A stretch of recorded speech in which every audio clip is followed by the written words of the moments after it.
but FDM is fused deposition modeling and material extrusion. So what we do is we extrude various different types of high-end polymers, engineered polymers, through a material head, essentially on a filament spool going through a nozzle and then being extruded on a build layer by layer.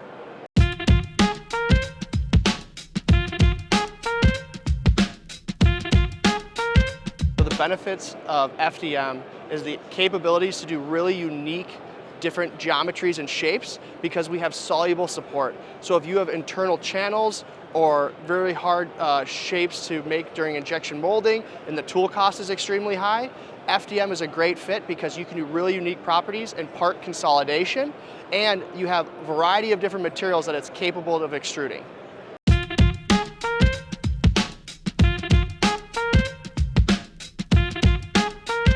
So FDM, material extrusion, is used in all different types of industries, from aerospace to end-use parts, AIS, which is our interior aircraft solutions package, and then even tooling, jigs, fixtures, and manufacturing support, and then prototyping.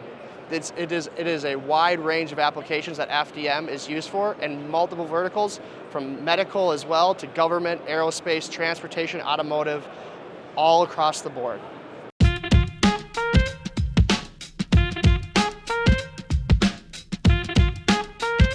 Where we're headed for the future in FDM is we're going to a lower cost per part, specifically targeting high-end polymers for end-use production parts, also for manufacturing support and supporting the manufacturing floor. Historically, FDM, when it first came out, was a great prototyping printer, and we still service the prototyping customers today, but more and more our manufacturing customers doing end-use production parts and manufacturing supports with jigs, fixtures, and tooling is growing extremely quickly, double digits growth each year.